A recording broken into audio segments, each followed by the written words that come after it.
늘 의견 개진해 주신 데도 감사를 드리고요. 다 마찬가지시죠. 뭐 그리고 대한민국의 지금 현역 국회의원들은 이게 별로 억울할 일이 없을 것 같은데 지금 억울하다는 분 두 분이 오늘 있습니다. 법이 이래서야 되겠습니까? 국회의원들 억울하게 해서야? 근데 오늘 첫 재판에 나온 권성동, 홍문정 의원 얘기입니다. 그리고 한국당 내부 사정도 알아보겠습니다.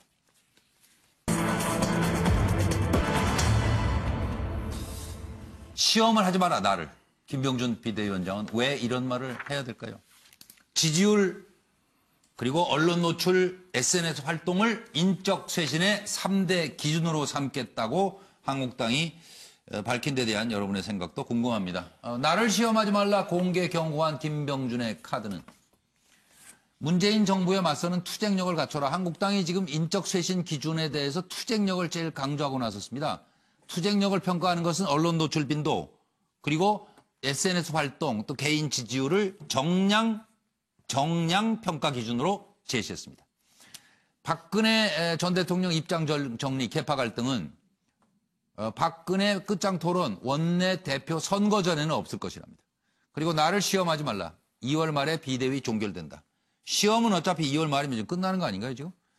그런 상황이고 이 와중에 중진 의원 두 사람이 나란히 법정에 출석했는데 오늘 이 어떤 사학비리 혐의로 홍문정 의원 법정에서 아버지가 한 일입니다. 얘기했고 강원랜드 비리 혐의로 법원에 나온 권성동 의원은 증거 없이 무리하게 기소했다. 이렇게 얘기했습니다.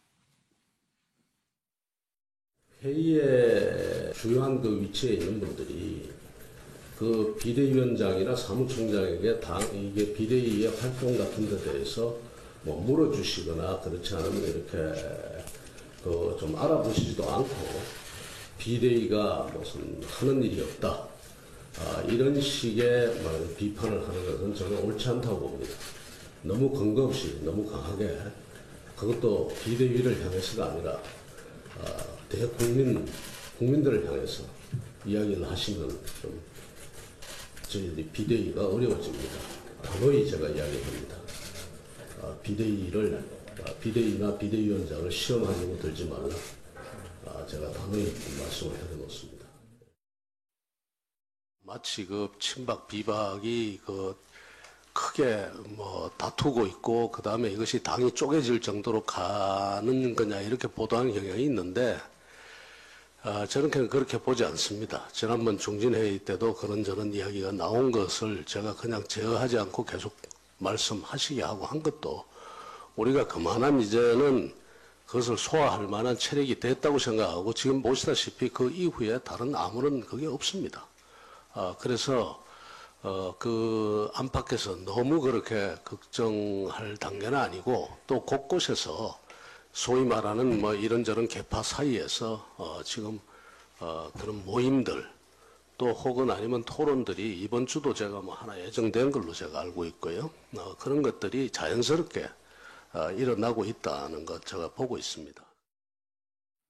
네, 이 내용은 지금 중진 의원들에 대한 내용은 재판이 이제 시작이 된 상황이죠. 그래서 오늘 이 부분은 코멘트하지 않고요. 조금만 속도감 있게 가셨으면 좋겠습니다. 차명진 전 의원부터. 하여튼 뭐 지금 김병준 위원장이 비대위원장으로 와서 예. 당을 이제 위기에 빠진 당 상황을 어떻게든 좀 건지고자 노력을 한 건 맞아요. 근데 제가 볼 땐 이래요. 불이 났는데 불을 끌려면은 사실은 물만 보면 안 돼요. 여기 화재 원인이 되는 부분들을 이렇게 제거하고 그렇죠?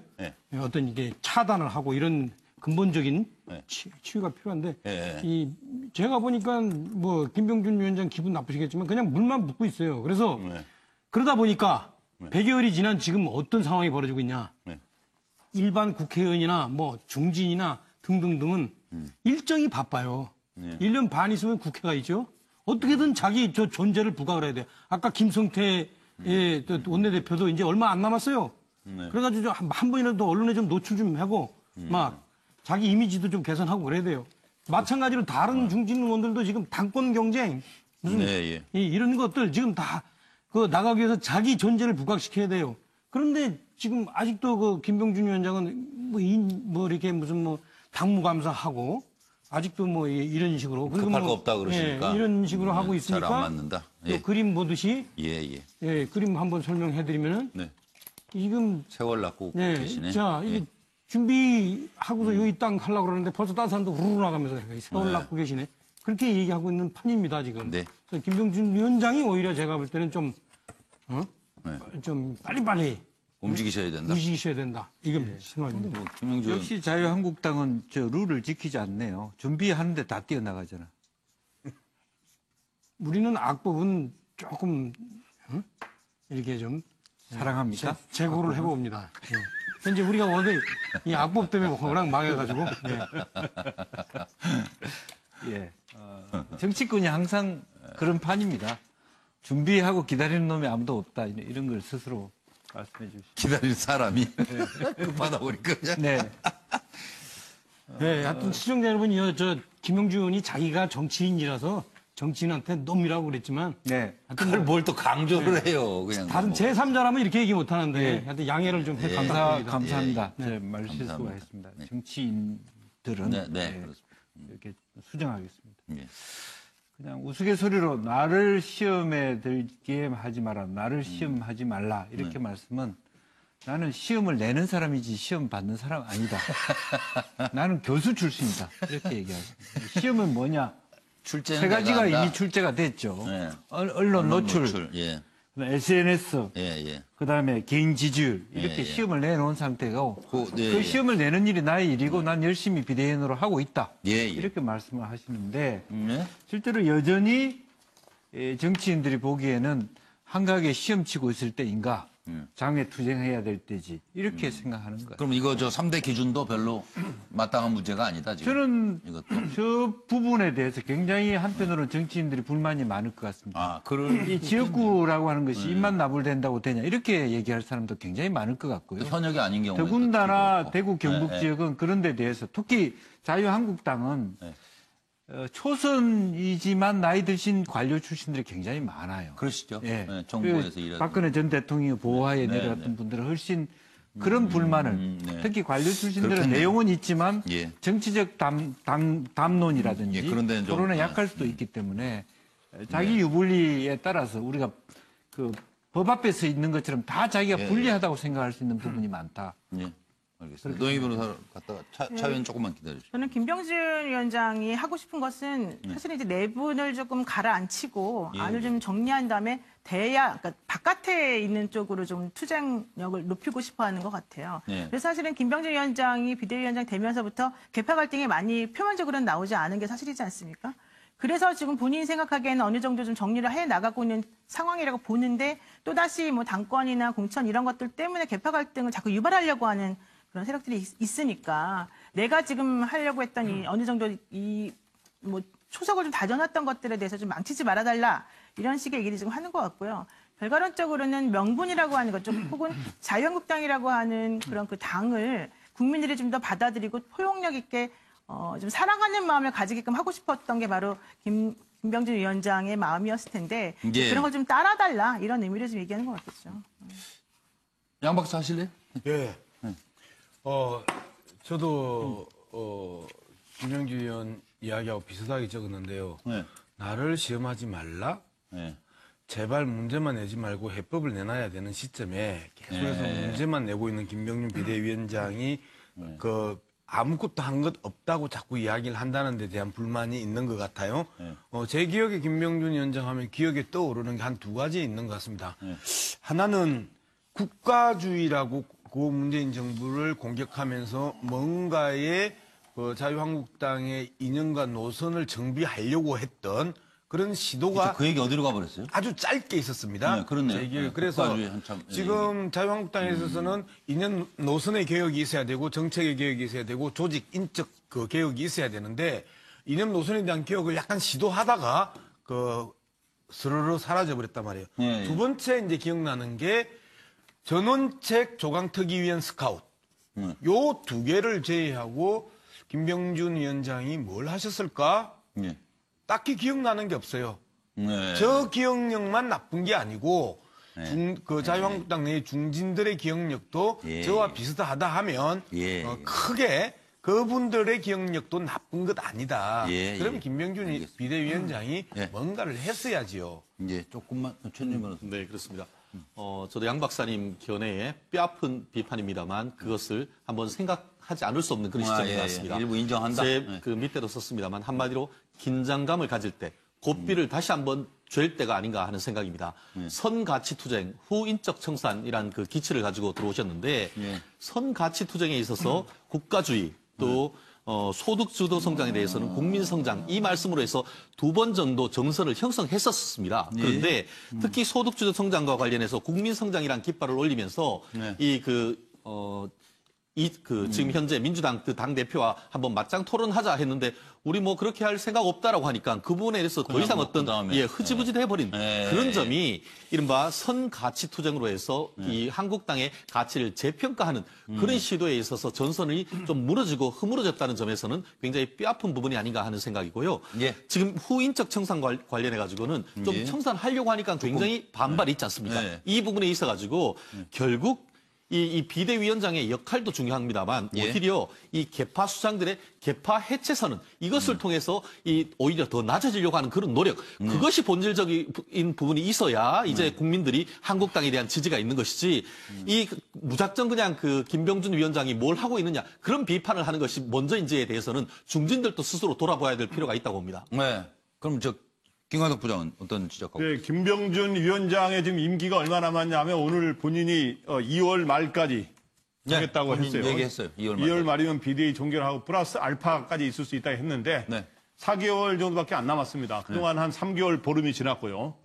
그래서 이제 이 말은 뭐냐 하면 나를 시험 말라 한 뒤에 바로 이제 저 말을 한 이유는 뭐냐 하면 나는 2월 말이면 떠날 사람이니까 내가 뭐 딴 생각 현재 갖고 있는 게 아니고 나는 뭐든지 할 수 있다 이렇게 해서 4개월이면 지금 현재 이 비대위원 나를 비롯해서 당을 상대로 시비를 거는 사람들 4개월이면 당신도 충분히 물갈이 대상이 될 수 있으니까 네. 말 조심하라 하는 경고를 한 거로 보입니다. 예. 끝으로 지금 아까 차 의원님 뭐 발언 신청하셨는데 그 얘기를 좀 해주세요. 지지율, 언론 노출, SNS 활동, 이제 한국당 인적 쇄신 3대 기준에 적합해 보이시는데요? 뉴스와이드 나오시지 뭐. 아니, 이게 뭐 아마 이거는 원외위원장한테 해당 안 되는 거고요. 현역 의원한테 해당되는 걸 거예요. 그러니까 예. 한국당이 지금 제가 보니까 네. 하여튼 정신을 못 차리고 있어요. 이 지경이에요. 그러니까 여러 가지 문제가 지금 발생하고 있는데 지금 예를 들어서 이제 당협위원장 원내 의원들 어떤 그 물갈이 하는 기준으로 지지율 언론 노출 SNS 활동 이거를 기준을 삼는다고 이 조강특위위에서 나온 거예요. 김병준 위원장 얘기가 아니라. 네, 근데 네. 이 조강특위 제가 이렇게 보면서 뭐 그것도 의미는 있는데 좀 이렇게 좀 아마추어틱하다. 예. 지금 배지라는 기준 거는 정하는 있잖아요. 것부터. 어떤 예, 특정 요인 가지고 달리는 게 아니에요. 그래서 예. 기준을 차라리 그렇게 하지 말고 예. 뭐 예를 들어서 경북 지역, TK 지역에서 삼선 의원은 다음에 공천 안 한다. 예. 이렇게 해버리는 게 낫지. 예. 이런 식으로 하면요. 뭐 지명도 전문성 아니 그러니까 어떤 뭐 지지율 언론 노출 SNS 이것만 하면 또 이게 또 귀신같이 그것만 또 다선 의원님들 뭐 그것만 또 하는 분들도 그것만 노려서 나와요. 얼마나 이겨낼 수 있다 그거죠. 그러니까 좀 아마추어 같아요. 예. 그래서 이게 배지는 하기야 뭐 복합적이기 때문에 김병준 위원장이나 저는 조강특위 위원이나 배지는 안 달아보신 분들이네. 아니 조강특위 의원들이 기준이 제가 볼 때는 좀 좀 너무 좀 이게 좀 아마추어틱한 기준인 것 같습니다. 그리고 두 가지 문제를 꼭 좀 다뤄봐야 될 것 같아요. 지금 남북 관계는 지금 어디쯤 가고 있는지, 그리고 한미 관계는 또 어디쯤 가고 있는지, 이 참 답답들 하실 것 같아요. 패널들의 현답을 기대해 보겠습니다.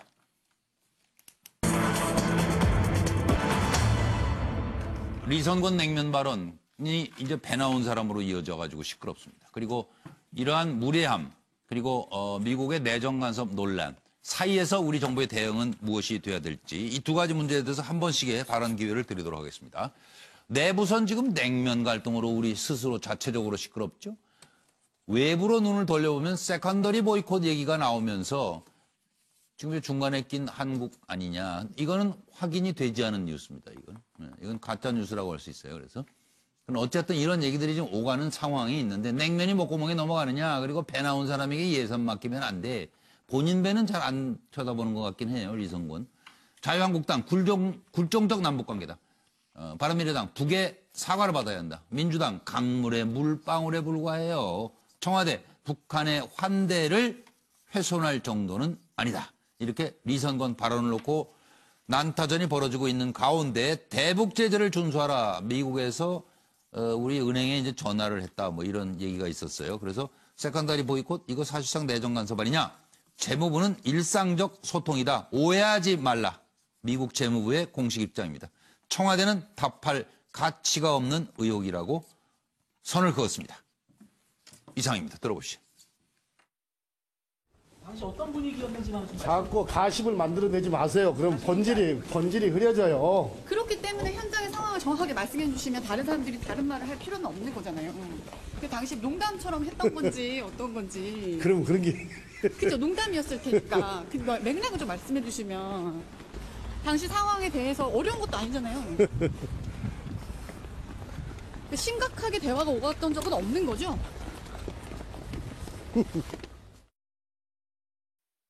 이선권 위원장의 냉면 발언이나 또 김태년 의원 관련 발언들이 야당에서 또 일부 언론에서 얘기되고 있습니다만 그런 것들은 곁가지죠. 거대한 강물에서 본다면 물방울 정도라고 저는 봅니다. 그것이 어떤 그 흐름을 방해하지 않은 일일 텐데 거기에 집착해서 자꾸 문제를 제기하는 것은 제가 보니까 어떤 한반도 평화 프로세스라는 세계사적 흐름을 외면하거나 또는 거기 따라가지 못하는 데서 오는 그런 현상이 아닌가 싶습니다. 상황은 앞으로도 대단히 유동적일 수 있고요. 그래서 이 문제는 아주 일단은 짧게 짚어주십시오. 우리가 어떻게 중심을 잡아가느냐 하는 문제로 김영주 의원부터 답을 좀 주십시오. 예. 다시 우리가 이제 연초부터 이게 그 동계올림픽을 시작해서 크게 보면은 남북 관계 또 동북아 국제 관계에 상당한 어떤 긍정적인 역할을 해온 건 사실입니다. 놀라웠죠, 사실. 예. 지금으로부터는 조금 이제 국민들이 약간의 필요도를 느낄 수도 있고요. 예. 또 전통적인 관계의 복원이라고 하는 어떤 내성들도 존재할 수 있기 때문에 예. 지금 북한의 리선권의 발언이라든지 미국의 태도 부분을 대통령과 청와대 또 통일부가 네. 다시 한번 이 국민의 눈높이에서 냉정하게 속도를 조절할 것은 조절하고 어느 정도 명확하게 우리 목소리를 낼 것은 내는 그런 그 자세가 필요하지 않겠나 싶습니다. 너무 우리 정부가 일방적으로 속도를 내고 있다라고 하는 그런 시그널은 적절하지 않고 예. 바람직하지도 않은 것 같습니다. 최준영 변호사 준비 중이세요? 예. 네. 좀 뭐 이렇게 예. 왜 민주당과 청와대 얘기가 계속 변하는지 사실 전 잘 모르겠습니다. 네. 처음에 네. 국회에서 조명균 통일부 장관에게 물으니까 비슷한 얘기 들었다라고 했고 그 다음날 문제가 되니까 그 민주당 홍영표 원내대표가 직접 물어봤더니만 그런 얘기 없대더라. 네. 그렇게 조명균 했고 장관이 그러니까 건너 그렇게 들었다. 얘기하니까 조명균 장관이 건너 들었다. 그 다음에 급기야 오늘은 청와대에서 그런 얘기가 사실이라 하더라도 북한에 가서 받은 우리의 환대에 비하면 별거 아니다라는 취지로 얘기를 하는데 네. 과연 별거 아니겠습니까? 예. 대한민국 국민들의 자존심은 아무것도 아닙니까? 청와대에서 한번 생각해 봤으면 좋겠습니다. 네. 차 의원님 하실래요? 네. 네. 지금 정부가 네. 여당이 현재 이 냉면 목구멍 사건을 그 대응하는데 제가 볼 때는 정부 여당이 갖고 있는 기존의 어떤 정무 능력에 비해서는 상당히 네. 좀 수준 낮게 대응하는 것 같다. 처음에는 사실 확인한다고 그 해당 총수들한테 전화해가지고 마저 틀려 거의 입막음 비슷하게 사실 확인하더니 이제 그거 욕먹으니까 이번엔 또 어떡하냐. 냉면 사건을 배 사건으로 덮으려고 그래요. 제가 이거 배에 그렸습니다. 예, 다른 거 안 그리고요. 그래서 그거는 제가 볼 때는 사실은 실제 냉면 사건의 본질을 덮는 게 아니다. 제가 분명히 얘기하는데요. 저거는 저런 발언은 리선권이 아니라도 다른 사람이 했을 거예요. 지금 북한에서 상당히 지배적인 인식이 뭐냐면 북은 군사, 남은 경제 이렇게 해서 우리 서로 도와서 우리 민족끼리 하자 이런 식의 어떤 그 상당히 편향된 인식을 갖고 있기 때문에 그 인식을 깨줘야만 저런 발언이 안 나오는 겁니다. 미국에 대해서는? 미국은 현재 그 속도 문제를 이제 미국이 이제 얘기할 때 그 트럼프가 그 특유의 그 이 막말 비슷한 걸로 얘기를 해서 문제가 되지만 사실은 있죠. 우리가 이런 얘기도 많이 하는데 5.24 조치는 우리가 미국이 어떤 이 핵 문제에 대해서 북한을 제재하기 전에 우리가 먼저 한 것이기 때문에 그건 우리 마음대로 풀 수 있다고 얘기하는데 그거는 잘못된 거죠. 아무리 먼저 했어도 이후에 핵 문제와 관련돼서 그렇게 같이 돌아갈 때는 우리 마음대로 안 된다. 그렇죠. 그 오이사 조치는 분명하게 이거는 어떤 북한과 어떤 경제적인 그 물자를 주고받는 거기 때문에 해당이 되는 거예요. 그래서 지금 뭐 우리가 먼저 했다고 이거를 어떤 미국과 상관없이 어떤 풀 수 있는 건 아니죠. 네. 저기 뭐 그럼 양 박사로 가겠습니다. 예. 정말 그 에피소드를 정쟁화시키는데 이 참 재주가 있는 분들이 있습니다. 자, 다시 물냉면 이야기 한번 해봅시다. 정우택 전 원내대표가 국감장에서 이렇게 이야기합니다. 이승건이 난데없이 다가와 정진석으로 정정하겠습니다. 정우택 죄송합니다. 정진석 정진석 그 전 원내대표가 난데없이 다가와 정색을 하고 냉면이 목구멍으로 넘어갑니까라고 이야기했다라고 했죠. 팩트가 틀리니까 신뢰가 안 갑니다. 자, 첫 번째 난데없이 다가와 정색을 하며 이게 틀렸죠. 이 팩트. 틀렸어요. 같이 앉아 있었단 말이에요. 그다음에 두 번째 냉면이 목구멍에 넘어갑니까? 아무도 확인해 준 적 없습니다. 이걸 가지고 계속해서 팩트라는 전제 속에서 정쟁을 풀어나가려고 하는 의도가 궁금하다. 두 번째, 빼놓은 사람에게 예산을 맡기면 안 되라고 이야기했는데 김일성, 김정일, 김정은의 공통점이 뭡니까? 빼놓은 사람들이에요. 그죠? 뭐 그 정도 절대 존엄을 향한 비난과 똑같은 비난일 수 있습니다. 이걸 정쟁으로 삼으면. 그죠? 알겠습니다. 그런데 북한의 리성근이라는 조평통 위원장이 이런 이야기를 했다라는 부분에 있어서 상상하기 어렵다는 부분입니다. 마지막으로 내정 간섭 이야기해야 됩니다. 계속해서 내정 간섭이라고 하는 프레임을 짜면서 한미 동맹 균열을 확장시키려고 하고 국민들에게 불안을 주려고 하는 시도들이 한쪽에서 계속 일어나고 있습니다. 그런데 이 내정 간섭으로 보지 않고 주도적 남북 관계를 개선하기 위한 한반도 운전자론 요 밑에 프레임으로 문제를 바라보면 전혀 다른 시각이거든요. 계속해서 한미동맹 균열이라는 프레임으로 계속 국내 정쟁을 확장시키려고 의도하는 데와 한반도 운전자론이라는 중심을 잡고 남북 관계를 주도적으로 풀어나가려고 하는 정부와의 관계 속에서 치열한 프레임 전쟁이 벌어지고 있다. 이 이야기를 저는 말씀드리는 겁니다. 거의 뉴스와이드 운전자시라 지금 시간을 혼자 다 쓰니까. 우선 고생하셨습니다. 노혜민 변호사님. 북한이 그렇게 무리하게 했다면 그건 확인을 해가지고 그 적절한 조치를 취하는 게 맞다고 보고요. 또 미국의 세컨더리 보이콧은 사실무근이라고 청와대가 말했으니까 그거는 그렇게 넘어가든지 뭐 해야 될 것 같아요. 제가 드리고 싶은 말씀은 이서부와의 당나귀를 데리고 가던 아버지와 아들의 얘기가 있습니다. 아버지하고 당나귀하고 아들이 셋이 그냥 그대로 걸어가니까 지나가던 사람들이 아니 왜 당나귀를 아무도 안 타고 가냐. 그러니까 아들을 안 쳤어요. 그러니까 또 아들 그 모습을 보던 다른 사람들이 아이고 어린 아들을 태우고 늙은 아버지를 안 태우네 이러면 또 억울하니까 이번에 아버지가 탔죠. 그러고 나니까 또 이번에는 늙은 아버지가 타고 아버지가 타고 아기를 안 태우는구나. 그러니까 이 아버지가 이제는 아예 그냥 당나귀를 메고 간다는 얘기가 있는데 이게 바로 중심을 못 잡았을 때 나오는 얘기거든요. 중심을 잘 잡으면 됩니다. 우리가. 알겠습니다. 김광덕 부장이 하셨죠? 그 리성건 발언 중에 지금 최종 팩트 체크가 이제 최종적으로 확인이 안 된 건 있는데 또 그거를 또 최종 확인 안 됐다 해서 아니라고 또 단정했을 필요도 없다고 보고요. 그렇게 저는 리성건 위원장의 이야기한 것 중에 통일부 장관 앞에서 한 거는 진짜 공개적 발언이었거든요. 그때 뭐라고 했냐면 단장부터 앞장서야지 말이야. 시계도 관념이 없으면 주인 닮아서 저렇게 된다라고 굉장히 면박을 줬어요. 근데 우리의 단장입니다. 그 당시에. 단장이 이런 발언으로 볼 때 지금 배 나온 사람 발언이라든가 이런 것들은 배 나온 사람 발언은 지금 현재 민주당 관계자들 옆에 많이 앉아 있었는데 공식으로 부인하는 사람들은 없어요. 왜 가십을 꺼내느냐 이런 식인데 이런 거로 인해서 남남에서는 갈등이 지금 벌어지고 대립이 벌어지고 있는데 남북 간에 이러한 것이 전혀 논란이 되지 않고 문제 제기가 되지 않고 있어요. 그게 잘못된 건데 이거를 풀 거는 정부가 풀어야 된다고 합니다. 네, 알겠습니다. 오늘 6분 수고들 많으셨습니다. 감사합니다. 김주아 앵커가 MBN 뉴스파를 준비하고 있습니다. 안녕히 계십시오.